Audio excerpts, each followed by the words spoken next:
Main desk, Mrs. Price. Georgia, this is Alan Quartermain. Oh, yes, Dr. Quartermain. What can I do for you? This is an emergency. My son is very ill. Can you locate my wife for me, please? Oh, right away. I know she's been in surgery. Yes, she should be out by now. Oh, yes, of course. I'll put you on hold, and I'll locate her as soon as possible.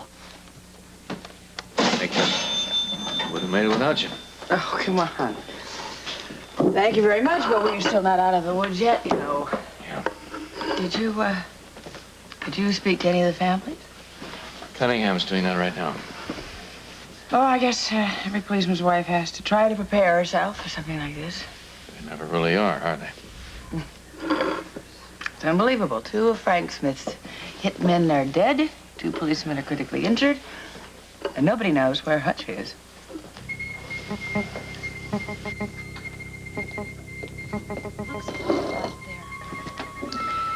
Yeah.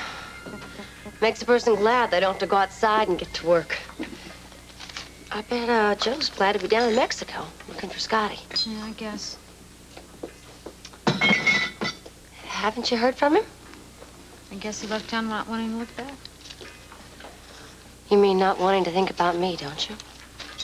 Don't press, Heather. That was the toughest thing Joe ever did, turning that gun over to Bert Ramsey.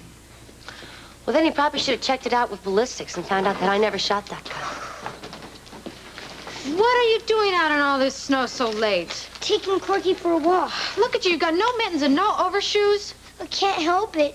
Granny went to buy me some overshoes, but the stores she could get to were all sold out. My feet grew, I guess. Okay, get up here. Come on. Look at you. Heather, there's some of Joe's old socks in a basket under the counter. I was going to mend them. Could you get them for me, please? Okay. Oh, let me see your feet. Look, they're soaking wet. I found them. They look like they're going to be a mile too big. Well, they're going to have to do. Look at this. Oh, are those Joe's? You just stop asking questions and put them on. Okay. You mad about something, Rose? Yeah. I'm mad. You've got wet feet, and you could catch your death of cold running around like this. As soon as you get those on, you take Corky, and you go home.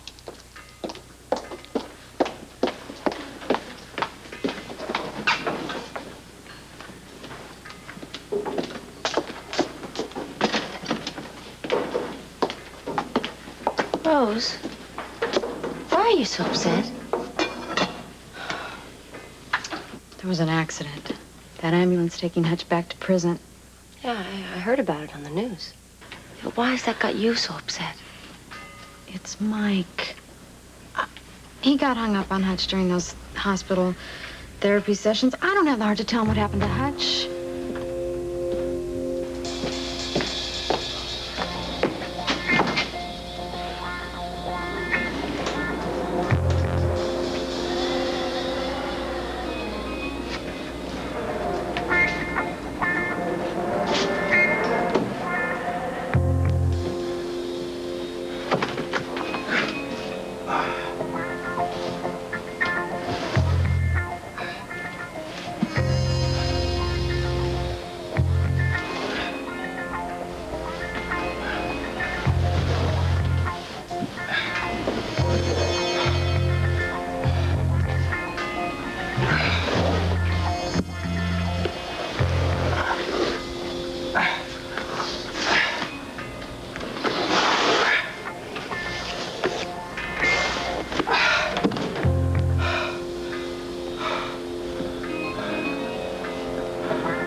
I think I'm going to be glad to go home and just stay put.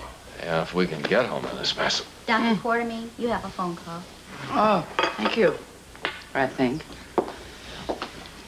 Yeah, it's Dr. Quartermain. Monica, it's Alan. Look, I've got some bad news for you. What is it? The baby's temperature shot up to 102. Alan, it is just a chest cold. I'll be home as soon as I can. No, I want you to stay there. I want you to find Rick. I'm driving the baby in, all right? What? Alan, are you out of your mind? There's a blizzard out there. Listen to me, Monica. He can hardly breathe. His lung congestion is so heavy. For a moment, I thought I'd lost Look, Alan, don't be melodramatic. It is a chest cold. I have been in surgery all night long. I'm really in no mood. Listen to me, damn it. I had to give him mouth-to-mouth just to keep him breathing. What? God, Alan. Monica, what is it? It's a baby. Look, I'll call an ambulance right I away. don't want you to do that. I'm going to drive the baby in. No, you can't do that, Alan. You can't. The roads are almost impassable. The snowplows passed by half an hour ago, Monica. I can beat an ambulance by 20 minutes. I can't let you do it, I Alan. am going to do it. Stella is with me. Just find Rick. He's here. He's right here. Okay, I'll meet you both in the lobby. Just get a gurney, have some oxygen. Goodbye. Stella, I'm going to go warm the car up. I found Monica and Rick. They'll be waiting for us in the lobby, all right? Yes, sir. Okay, kiddo, this better be good news. Well, what is it? Well, let me see. Hey, it's normal. See, I told you it would be. Yeah, well, now it's official. You know, you gave me quite a scare, kiddo. Sorry about that. Well, that heart murmur of yours and everything, you just can't take any chances. And the whole hospital's filled up with sick people because of this weather.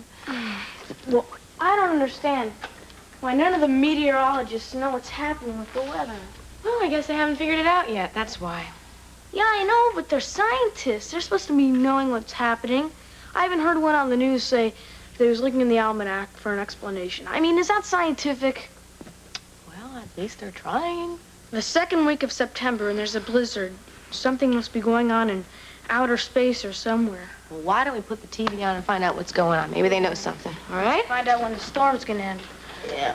Can't get warm no matter what I do. Well, we can't turn up the thermostat high enough either, can we? Yeah. Come on, News. Is that it? This time, there is no explanation for the dramatic, About the weather. unprecedented blizzard that has slowed the city and brought traffic to a halt. See, nobody knows People are why. advised to stay off the streets unless it's absolutely necessary to go out. Public transportation is at a virtual standstill. The airports may close shortly, and the roads are close to impassable, although a number of main roads are being kept open. However, all but emergency vehicles are being turned back. When at home, it's advisable to keep temperatures as low as possible to conserve fuel, which is in short supply. While the rest of the nation basks in Indian summer temperatures, upstate New Yorkers are shivering in the worst blizzard of the century. That's enough of that. Creepy. I know. Something's happening. Well, listen. Just a freak of nature, that's all. It'll be all over in a week, okay?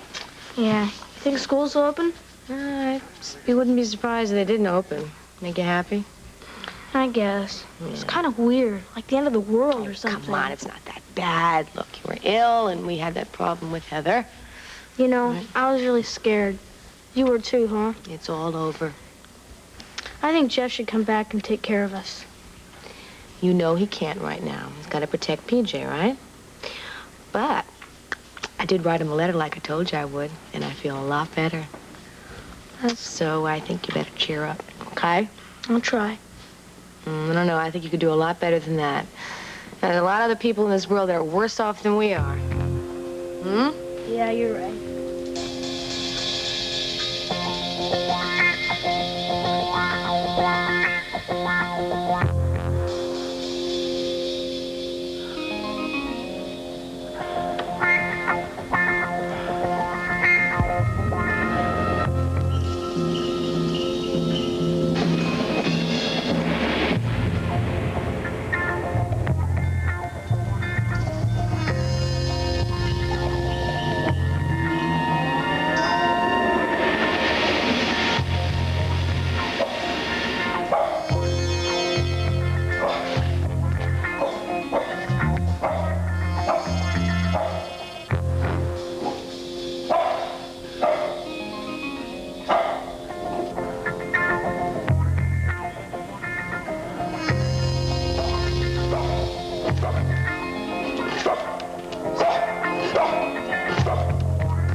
Made it back. Yeah, we shouldn't have tried. I heard on the car radio that some of the roads are closing down. I just hope I can make it back.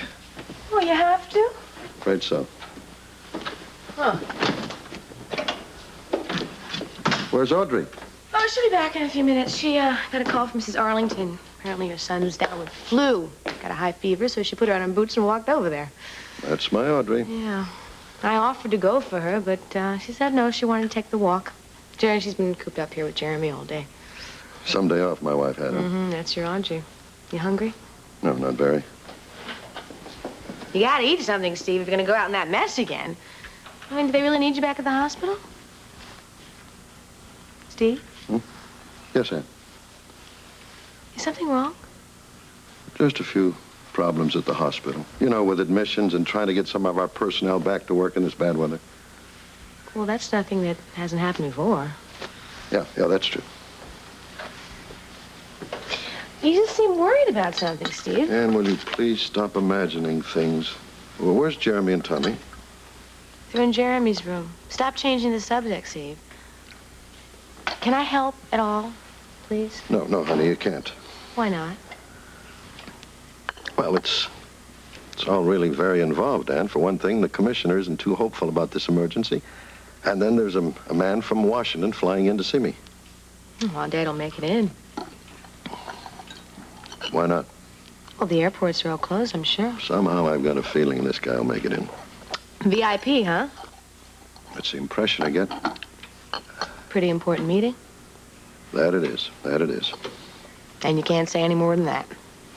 For the present, no.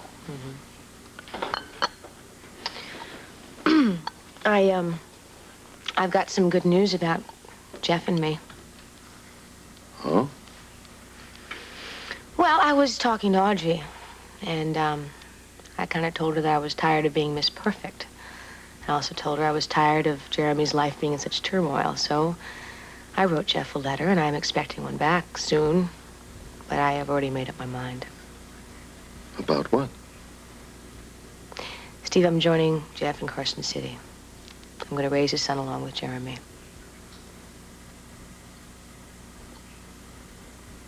Steve? Steve, that is the second time tonight you just dropped out. I mean, do you hear me? Yes, of course. Well, that's something that will have to be settled between you and Jeff. Yeah, of course. This weather is something else, huh? I wish it would end. What? It's okay, Heather. I'll take over here. Be my guest. Good evening, ladies. That's some storm out there. Maybe you should have stayed home then. Heather, please. Look, Rose, Captain Ramsey's no friend of mine. Well, he's my friend, if you don't mind. All right. Heather, I didn't come here to ask you any questions, so you can just relax. Oh, I don't think I'll ever be able to relax as long as both of us live in the same city. But I do have a table to clear. Oh. So, what are you gonna have tonight, Bert? I'll tell you, Rose, what I would have had in the good old days when Patty was alive. Yeah, I know. A fifth of Irish whiskey and a trip to General Hospital with your ulcer. Now, let me get you a nice hot bowl of my New England-style clam chowder, warm glass of milk. How does that sound? Heather, could you get me some chowder, please? Yeah.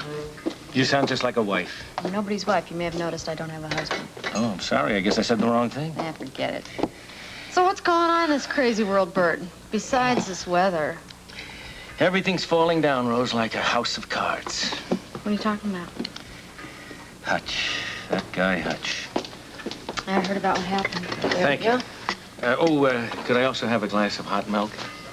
It'll curdle your stomach. Just get it, please, Heather. Heather, don't put anything in it. So anyway, Bert, anything new on Hutch? Well, his ambulance was forced off the road even though I had two of my best men with him. Now I have to find Hutch. What do you mean find him? He's not dead then? Oh, I don't think so. I see. There was a leak somewhere, Rose. Either in my department or General Hospital. You know, it's not unlike what happened when we lost Patty. Then you don't know any of the details. What happened? No, not much. Luckily, both of my men survived, and I did get to talk to one tonight. What did he say? Well, he said that they were attacked just as they reached the suburbs near the Findlay area. Both of my men were shot down in the first hail of bullets. But the one I talked to tonight said that he saw Hutch pick up his gun and then make a stand. Then my man blacked out. He doesn't remember anything else. But both of the hitmen were killed. Then Hutch could have been shot, too. Who knows? All we know is he did escape. This is good. Well, Hutch couldn't have gotten very far, could he? With all this snow? No, I figure that he's holed up around the waterfront someplace. This could be the end. End of Hutch. No, I was thinking of me. It was my responsibility to get Hutch back to prison safely, and I goofed. And my job is on the line now with the commissioner. You did your best. Sometimes your best isn't good enough. I've got to find Hutch if it's the last thing I do. Didn't he come in here? Who, Mike? Corky. No, we haven't seen him. Thank you. Dang, that dog pulled the leash right out of my hand, went sliding across some ice, and that's the last I saw of him. Hey, Mike, that's too bad. Come on, I'll help you find him. Get my coat on here. Just give me a second. Oh, Kelly's Diner. Yeah, he's right here.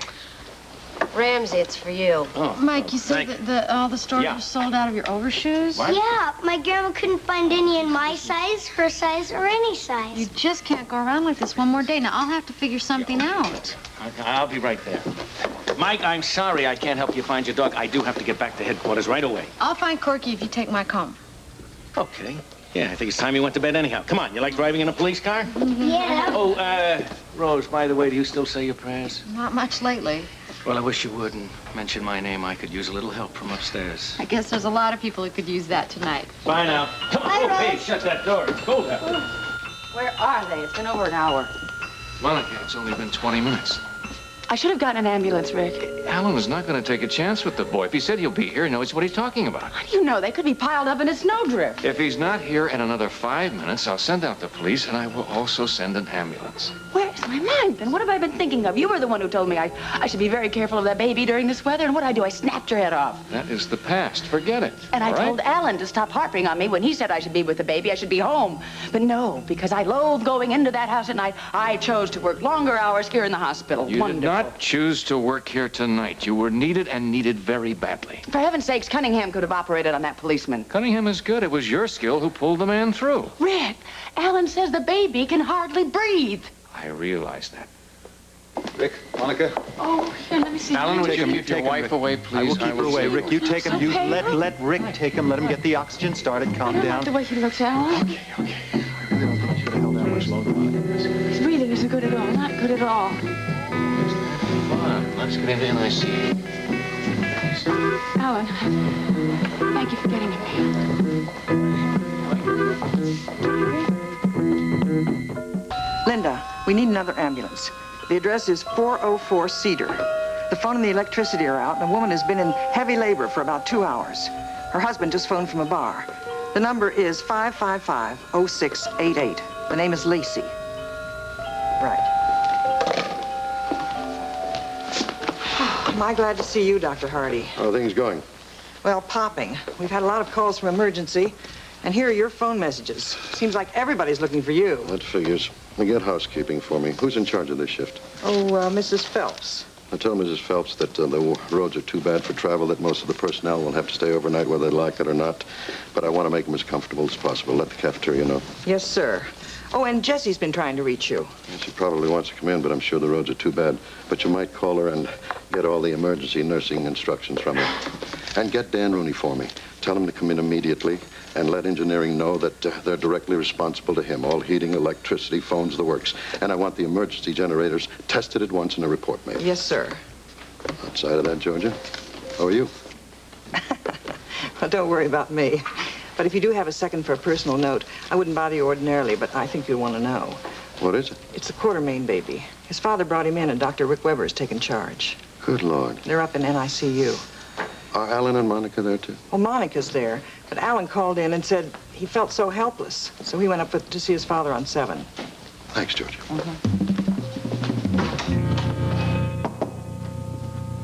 Evening, Dad. Well, Alan, what are you doing out of the house? You're going to kill yourself on those roads. No, don't be silly. The snowplows were out half an hour ago. Everything's fine. Well, perhaps for now, but just try getting back home again.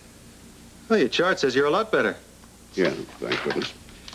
Damn cough seems to have let up on me a bit. Well, you seem even stable enough to have a chat. A chat I can always have. You start checking on how stable I am, I know you're leading up to some kind of a serious conversation. Nothing gets past you, does it? Very little. Well, you hear from Alex? Is that what this is all about? No, I didn't hear anything from Alex. But I spoke to Mother, and she's fine. She's tucked up nice and warm in Palm Beach. Well, might be tempted to join her there if she just wouldn't engage me in conversation. Well, what's wrong, Alan? Now something is. First thing I want to tell you is that everything's under control, okay? I want you to believe that. Alan Jr. became quite ill. I had to bring him into the hospital tonight. He's in an ICU right now with Rick. I warned Monica. Don't start that now, will you please? Well, what's his condition? Now, don't lie to me, Alan. He has an upper respiratory infection. His breathing is... It's difficult. Come on. You don't have to hold back with me. I had to give him mouth-to-mouth resuscitation just to pump up his lungs long enough to get him into the hospital. His heart? Of course. It's always involved now, isn't it? But Rick is watching it every second. I better get down there, You're right? not going. Sit down. Look, this is my grandson, Alan. I want to tell him personally that he's going to pull through. Well, he wouldn't be able to hear you say that. But let me tell you that I appreciate you saying it. Well, I mean it. The boy's a fighter. He proved that the day he was born in that other awful snowstorm. He's a real Quartermain. Yes, I believe he is. You know, whatever else Monica may have done, she produced a child exactly like us. I'm very proud of her for that. Yes, I am too. And grateful. And a little guilty. Because of Susan Moore. Sure. Don't get me wrong, I love Susan very much. Nothing's changed about that. I still want to have a life with her. Yeah, nonsense. Dad, times have changed. My feelings have changed. You tell your feelings to take a powder. Anyway, at the moment, the only thing that's important is Alan Jr. Not at the moment, Alan. At all times. You know, one thing you have to learn, we Quartermains may have our fling. This Quartermain is not having a fling. Don't argue with me, Alan. It is a fling. But then we get back home again to keep the bloodline flowing. Now, you get downstairs and stand by Monica in all of this. That's where you belong. You're right. You're always right. Don't you ever get tired of being right? I'll come and see you later, okay? I want a full report. You can't go back home anyway. The whole damn world's gone crazy out there. You know, Port Charles used to be a lovely place to live. It still is, if you're happy, Dad.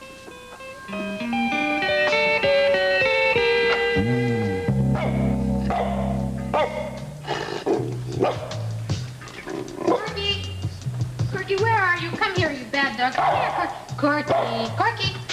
Come here, you bad dog. Give me that leash. It's freezing. You go running all over the neighborhood. Come on. Shh. Who's there? Is somebody there? Come on, Corky. We'll go.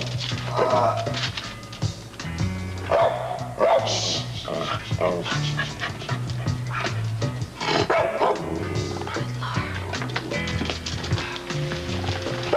Hutch. Oh, my God. Corky, shush. Hey, Hutch, can you hear me? Come talk to me. It's Rose. Hutch, it's Rose. Hutch, you get here. Shh. Hey, just be still. Come on, I gotta get you out of here. Come on, up on your feet. It's not very far. Hutch, I gotta get you out of here. I can't make it. I have to get you to a doctor.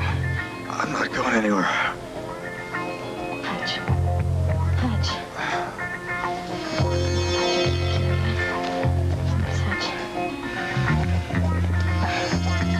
Oh.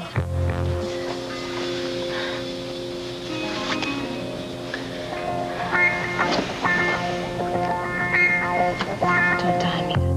Please don't die.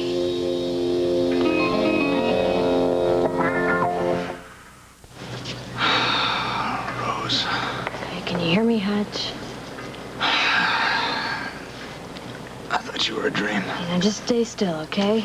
Don't move. The bleeding might start up again. I can't move you if you're bleeding, so stay still, okay? Hey, it's let up. It's good news. It's real good news. You look so good. Now, I don't think the wound can be very deep, or else the bleeding wouldn't let up the way it has. Now, can you walk at all? Walk where? To my place, to the diner now. It's not far. No. You can't make it. Look, I gotta keep moving, Rose. Hey, you'll never make it. You'll never make it. You gotta come with me to my diner. Okay, come up on your feet. No. I don't want you involved. You don't have anybody else. No. Come on, try to stand up. Come on. No. Now listen to me. You're alive. You understand that? And I think you're alive because somebody wanted you to be. Now you better shape up and do your part. You got that? Pretty tough little woman, huh? You better believe it. Come on, let's get All it right, on. wait. Let's get down here. All right. Do this one on your own. Easy, easy, easy.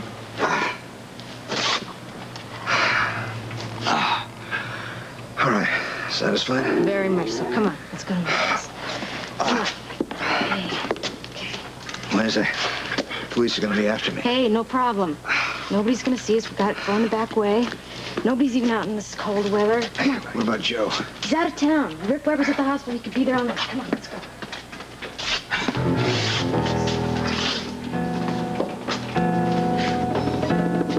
Boy, you hang in there, guy. Oh, Steve. Not now, Monica. Alan got your boy here in time. Now I just want to know what his temperature is. Hey, give him a chance to make him comfortable and breathing well. Responding well to the oxygen. Yeah, I see that. His color's better. He's moving around more. Yeah, he's got a good kick going there. I'd say he's going to be at least a fullback at Port Charles University. I just want to know what his temperature is. I'll tell you that in just a minute. Look, I'll do it myself. You will not. You are serving as an observer. Steve, would you please tell her? He's right. Rick's the boss here. In this case, you're just the mother. Well, if I had been a better mother, he wouldn't be here. Would you stop with that? Try to relax, buddy. Oh, Rick, am I relaxed? Out of your mind? Do you trust me to try to save this boy? Yes, of course I do. I trust you with my life. And my child is my life. Of course he is. Mine too. Shall we wait outside until Rick is through? Come on.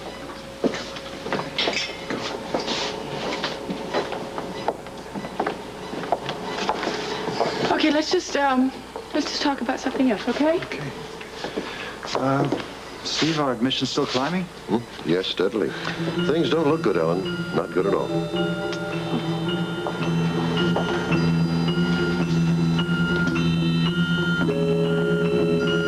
Jesse, don't worry about it. If you can't get here, you can't.